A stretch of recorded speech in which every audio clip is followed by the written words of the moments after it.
Pria ini dipanggil berulang kali oleh orang-orang dari dunia lain. Bahkan Dewi yang memberikan anugerah dan berkah pun tidak tahu alasannya.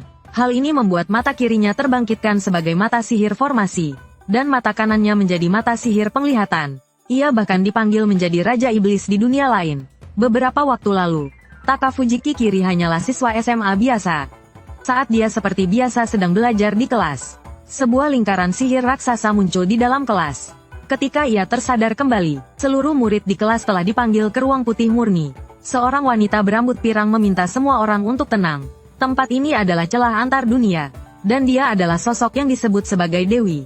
Mereka dipanggil ke sini untuk menjadi pahlawan yang akan mengalahkan Raja Iblis.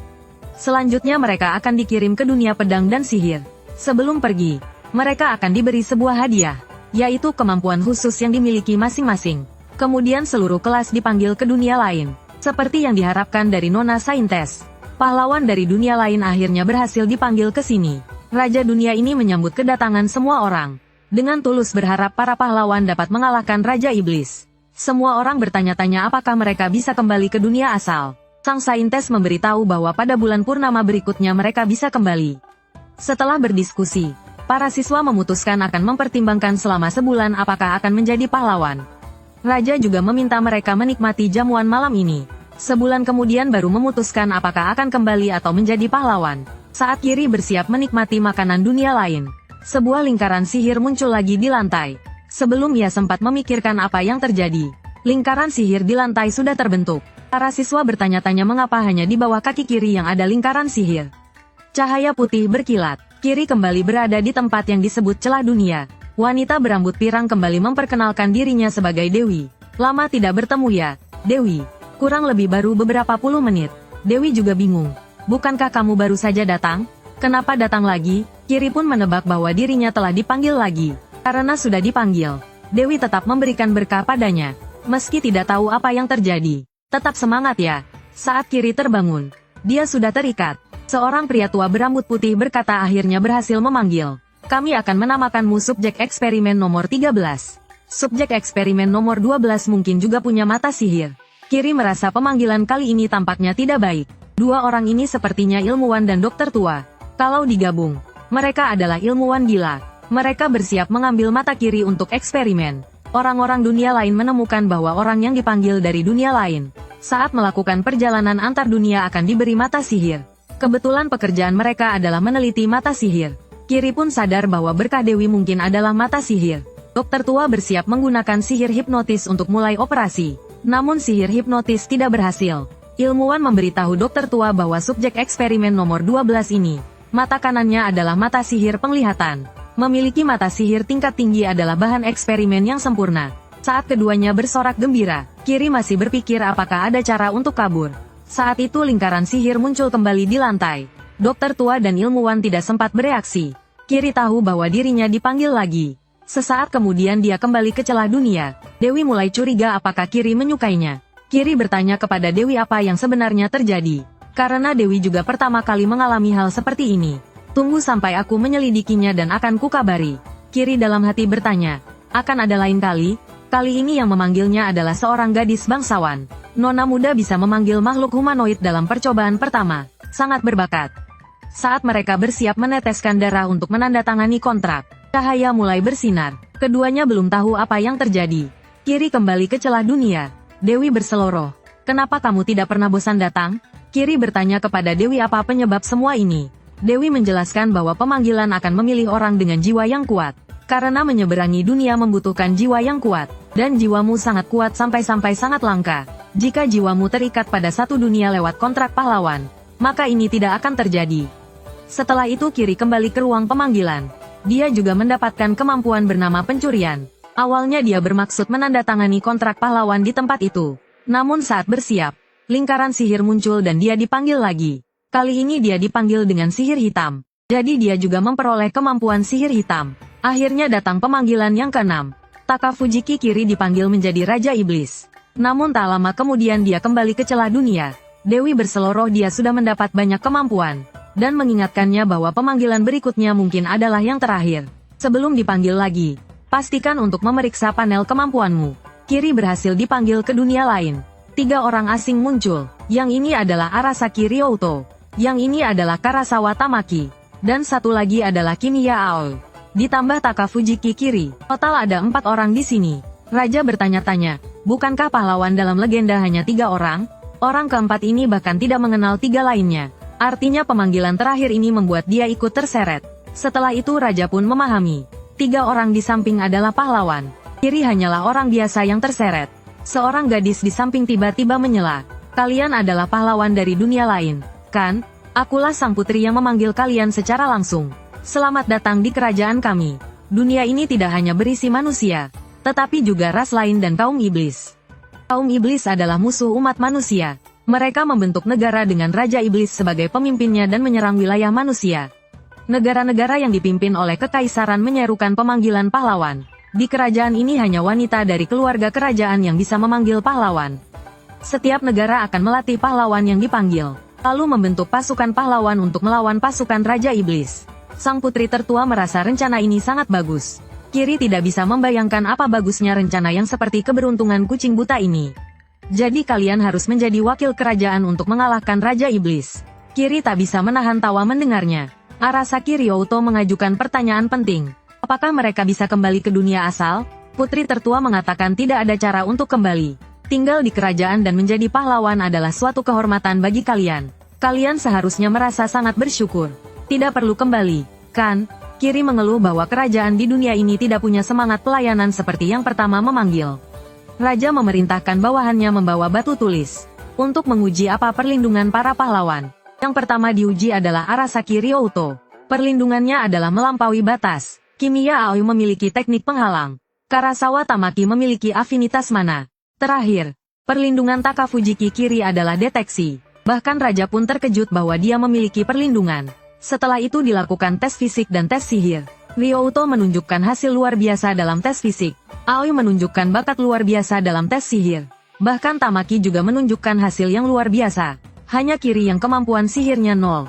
Kemampuan fisiknya bahkan lebih lemah dari perempuan. Bagaimanapun juga mereka adalah pahlawan. Tidak bisa dibandingkan. Malam itu Ryouto bilang ingin berdiskusi. Kiri juga dipanggil ke kamar Ryouto. 2 pahlawan wanita lainnya juga ada di sana. Tamaki merasa Kiri yang bukan pahlawan tidak seharusnya ada di sini. Tentu saja Kiri tidak terlalu memperdulikannya. Ryouto menjelaskan bahwa kemampuan deteksi Kiri sangat penting. Dari sudut pandang Kiri, 3 pahlawan itu adalah pria dan wanita tampan dan cantik. Bahkan di dunia asal pun mereka akan jadi orang sukses yang sempurna. Mereka berdiskusi apakah harus tetap tinggal di negara ini. Namun karena perlakuannya baik, tidak ada alasan untuk pergi. Kiri berkata bahwa tempat ini tentu saja cukup bagus. Tapi melalui secarik kertas dia memberitahu bahwa ada yang menguping. Jangan mengucapkan hal-hal yang bisa menimbulkan masalah. Perlindungan deteksi Kiri langsung berguna. Deteksi bisa mengenali keberadaan orang atau makhluk di sekitar. Sekarang ada seseorang di balik pintu yang sedang menguping. Tadi mereka sudah menyuruh pelayan keluar sebelum berbicara. Kemungkinan besar yang menguping adalah pelayan itu. Kiri meminta Aoi untuk membuat penghalang peredam suara. Kemudian Kimiya Aoi mencoba melakukannya. Meskipun berhasil, namun tidak bertahan lama. Tamaki bertanya kenapa mereka harus menguping. Tentu saja karena kami adalah pahlawan. Kekuatan dan keberadaan kami merupakan ancaman bagi dunia ini. Jadi wajar saja mereka memata-matai. Kiri juga merasa bahwa negara ini sedang mengalami krisis keuangan. Terlalu banyak tindakan tak perlu dari sang raja. Para pejabat dan penjaga juga sangat sedikit. Makanan setiap hari terlalu berbumbu. Kamar pahlawan juga sangat sederhana. Hanya Kiri yang sudah berkali-kali dipanggil tahu betapa buruknya perlakuan kali ini. Kiri memberitahu mereka semua, sebaiknya memasukkan rencana meninggalkan negara ini sebagai pilihan. Selama memanfaatkan kemampuan deteksi, meninggalkan tempat ini bukan hal yang mustahil. Setelah itu baru mencari cara kembali ke dunia asal. Bagi negara ini, pahlawan mungkin adalah harapan terakhir. Jadi mereka tidak akan membiarkan kita pergi begitu saja. Mungkin saja mereka menyembunyikan cara untuk kembali. Tapi sekarang masih terlalu cepat untuk melarikan diri. Saat itu Tamaki melihat warna pupil mata Kiri tampak aneh. Bahkan Kiri sendiri juga lupa. Tidak tahu harus menjelaskan seperti apa. Ryouto mengatakan bahwa setiap orang memiliki hal yang tidak ingin dibicarakan. Dan usia mereka memang sedang berada di masa itu. Jadi tidak perlu dipermasalahkan. Kiri menebak Ryouto mengira dia hanya sedang kambuh. Sindrom anak SMP. Dan memakai lensa kontak berwarna. Kiri hanya bisa ikut bermain peran dan berkata, jangan remehkan kekuatan mata Raja Iblis. Saat itu Kiri sendiri pun belum tahu kemampuan dari mata sihir miliknya. Setelah membuka panel sistem, dia menemukan bahwa statistiknya sangat tinggi. 1056 juga termasuk dalam ras vampir dari bangsa iblis. Ia juga memiliki kemampuan pencurian dan sihir gelap. Menjadi vampir sepertinya terjadi saat pemanggilan ketiga. Vampir adalah ras malam yang memberontak terhadap para dewa. Kemampuan mereka di siang hari hanya 1/10 dari malam. Itulah mengapa dia merasa pusing saat tes fisik di siang hari. Dan rasa tidak enak karena bawang putih dimakan malam juga terjawab. Dia selalu tertarik pada leher dan darah orang lain. Sepanjang hari dia menggunakan kemampuan deteksi untuk mengamati luar. Tanpa menyadari keanehan dalam dirinya sendiri, Kiri memutuskan untuk menyelidiki kemampuannya sendiri. Kemampuan deteksi aura eksplorasi, dan kemampuan membuat senjata dengan mengonsumsi mana. Bahan yang didapat bisa dibuat menjadi senjata. Mata sihir penglihatan di mata kanan memiliki penglihatan dinamis mutlak. Mikroskopi, penglihatan malam, identifikasi, mata elang, penghancur ilusi, penglihatan tembus pandang, memori visual, penglihatan eksternal. Mata sihir formasi di mata kiri agak sulit dimengerti. Bisa menyalin lingkaran sihir yang pernah dilihat ke dalam mata, dan bisa mengaktifkan lingkaran sihir itu kapan saja. Masih banyak kemampuan lain yang belum bisa dipahami Kiri. Kemampuan yang berhubungan dengan vampir masih bisa dipahami. Jika menghisap darah sampai jumlah mematikan, orang itu akan berubah menjadi ghoul. Jika menyuntikkan darahnya ke tubuh perawan pria atau wanita, maka mereka akan menjadi pelayan vampir. Jika membunuh atau membuat mereka terkena darahnya, maka mereka menjadi bawahan vampir. Menghisap seluruh darah akan memberinya semua ingatan makhluk itu. Dia juga bisa mencuri kemampuan target melalui hisapan darah. Kiri menyadari bahwa dia sangat kuat. Setelah itu, Kapten Ksatria Kerajaan mulai melatih para pahlawan. Namanya adalah Igiana. Kiri terkejut bahwa seorang kapten adalah wanita. Dia menduga ini adalah tanda-tanda krisis keuangan negara. Meski Tamaki dan Aoi adalah penyihir wanita, mereka juga harus belajar bela diri. Kiri menggunakan mata sihir penglihatan untuk melihat status mereka bertiga. Dan dia menemukan bahwa, setelah ketiga pahlawan mempelajari dasar-dasar bela diri, mereka akan memilih cabang spesialisasi masing-masing untuk pelatihan lebih lanjut. Kepada Kiri dikatakan bahwa ada rencana khusus. Tujuannya adalah membuat Kiri mencapai level prajurit biasa.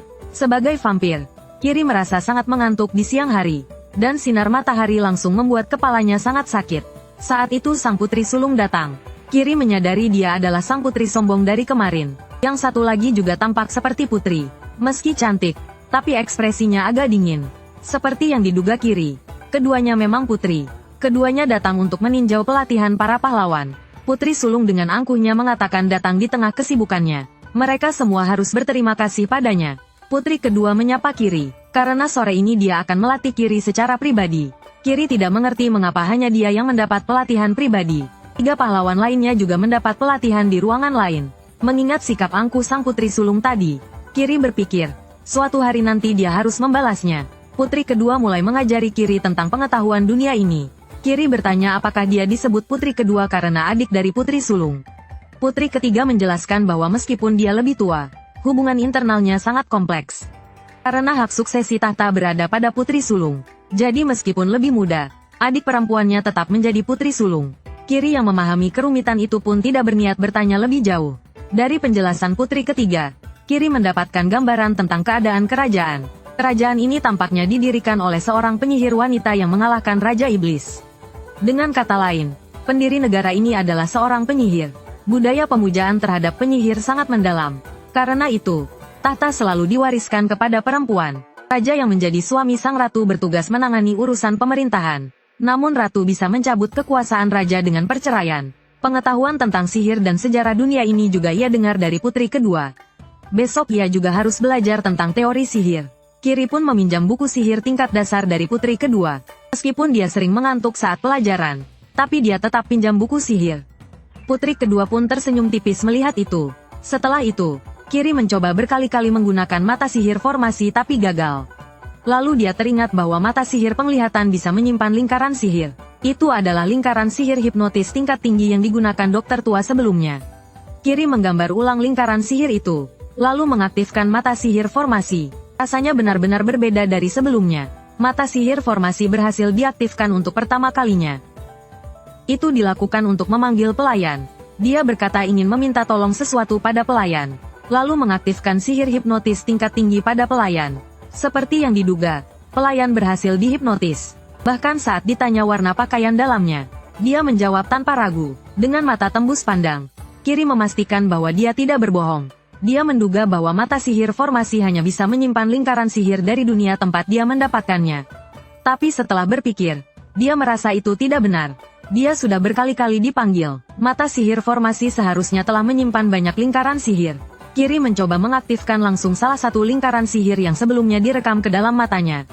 Cahaya keemasan muncul di bawah kakinya. Lingkaran sihir muncul di pinggiran kerajaan. Kiri berhasil ditransportasi ke sana. Itu adalah hasil dari mengaktifkan kedua mata sihir secara bersamaan. Kebetulan bisa dijadikan tempat menguji kemampuan. Pertama-tama dia menggunakan sihir gelap, dominasi bayangan. Benda mati bisa dikendalikan dengan sihir gelap ini. Tidak hanya mengendalikan, tapi juga bisa disimpan dalam bayangannya. Namun tidak bisa digunakan untuk menyerang target lain secara langsung. Tapi jika dikembalikan, bisa memberikan efek serangan. Satu lagi kemampuan sihir gelap, yaitu perpindahan bayangan, juga sangat berguna. Bisa masuk ke dalam bayangan dan berpindah ke bayangan lain yang terhubung. Kemampuan ini sangat praktis. Kiri kemudian mencoba mempelajari kemampuan baru. Pertama, dia membuat pedang dengan kemampuan tempa senjata. Pada siang hari, dia menghafal gerakan Kapten Ksatria dengan mata sihir penglihatan. Sekarang dia mencoba berlatih berdasarkan ingatan. Kiri berniat berlatih sebanyak mungkin dalam waktu terbatas. Dia merasa seperti menemukan sesuatu. Sistem memberitahu bahwa dia telah mempelajari ilmu pedang V. Sekarang dia hanya perlu meningkatkan levelnya. Tak lama kemudian, Kiri melihat ada monster di dekatnya. Melalui identifikasi dari mata sihir penglihatan, dia tahu itu adalah monster jenis burung. Bulu burung ini tampaknya merupakan produk khas kerajaan. Namun burung ini terlalu kuat. Dia benar-benar tidak tahu harus mulai dari mana. Kiri akhirnya memilih monster yang lebih lemah untuk diserang. Setelah memilih-milih, ternyata semua monster di sini punya statistik tinggi.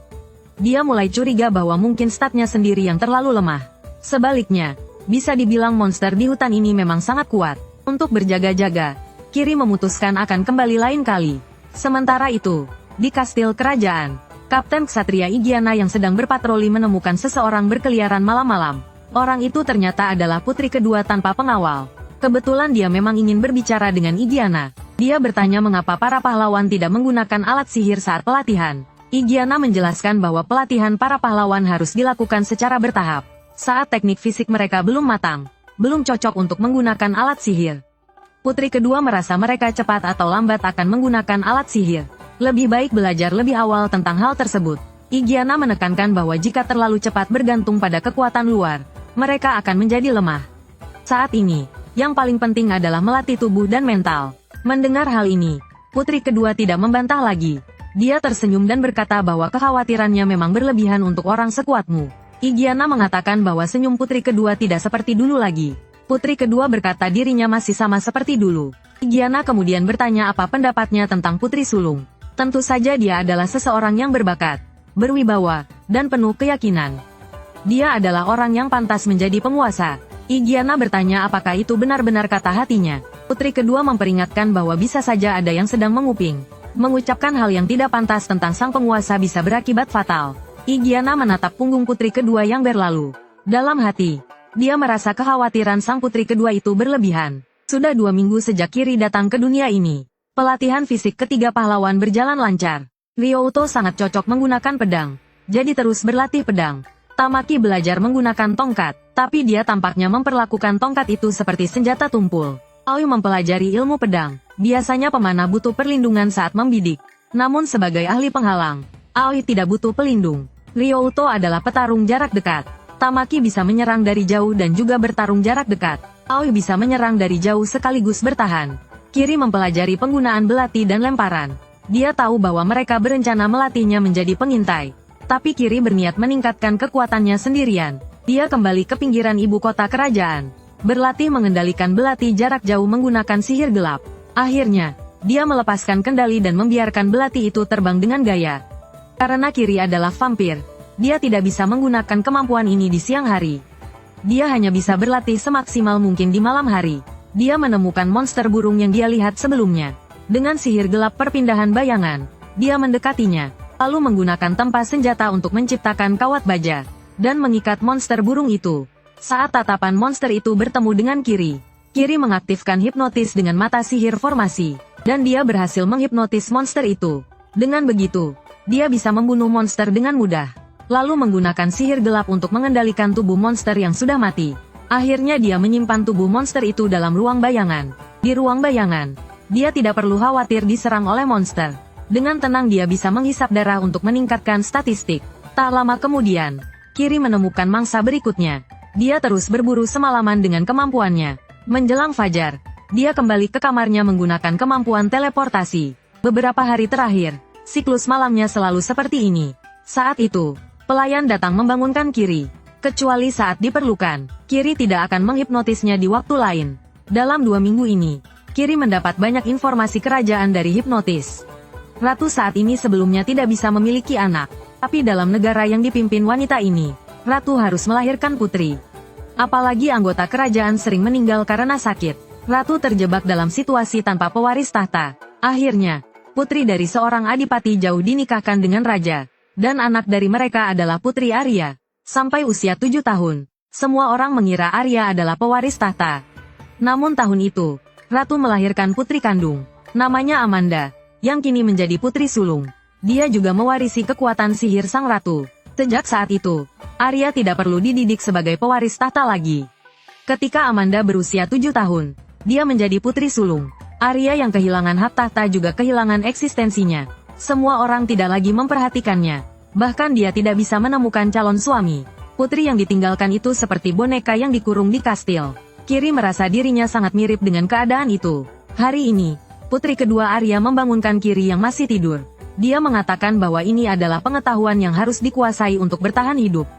Biasanya putri kedua tidak bersikap seperti itu. Aku dengar kamu berlatih penyamaran dan pengintaian selain bela diri. Meski kamu tidak memiliki bakat sihir, kamu tetap punya nilai. Sebelumnya Kiri menyadari bahwa dia tidak bisa menggunakan sihir di dunia ini. Bahkan pelayan biasa pun bisa menggunakan sihir dasar. Kapten Ksatria yang sibuk pun meluangkan waktu untuk mengajarinya. Itu mungkin karena dia melihat nilai dalam diri Kiri.